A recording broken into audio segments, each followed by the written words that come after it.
Ezekiel 1 and verse 4. Now, these were young men in whom there was no blemish, but good looking, gifted in all wisdom, possessing knowledge and quick to understand, who had ability to serve in the king's palace, and whom they might teach the language and the literature of the Chaldeans. Now, notice there were some requirements. Daniel and friends, you want upward mobility? No problem. But I have basic requirements for you. Number one, you got to learn the culture of Babylon. So Daniel and his friends went to the universities of Babylon. They went there and they learned Babylonian arts. They learned Babylonian sciences, culture. Now, number two, they got to learn the language of Babylon. So they got to know how to communicate, speak like them, know their lingos, their nuances, because they must have the ability to live and work among the Babylonians. In fact, verse 4 says they got to have the ability to serve in the king's palace. They got to know how to work in City Hall, if you like.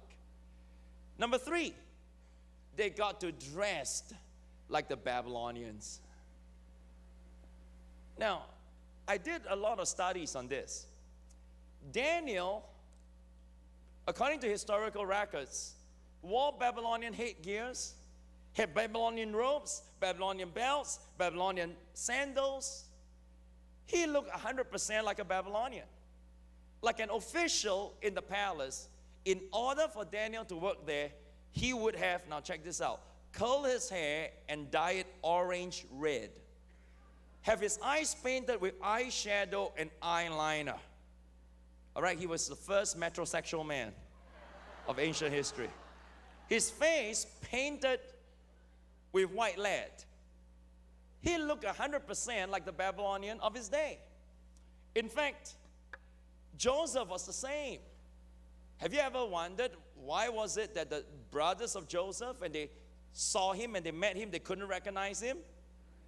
Well, because Joseph, according to the NIV Bible commentary, the NIV Bible, the never incorrect version, right? The only reason his brothers couldn't recognize him was because, this is what the NIV Bible commentary says, he was totally Egyptianized. Now, Egypt is a picture of the world. Joseph looked 100% worldly. Well, God had no problem with that, and he was a hero of faith. Now, the king went one step further. Number 4, they must change their names. So there was a name change. They got to assume the identity of the Babylonians.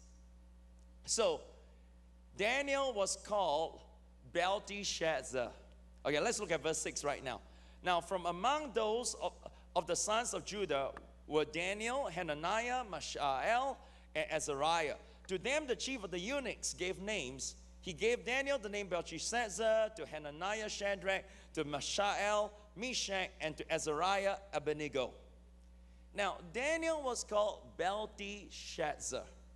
Now, what is the meaning of the word Belteshazzar? Now, this might shock some of you, but Bel was the name of the Babylonian god, also known as Beelzebub.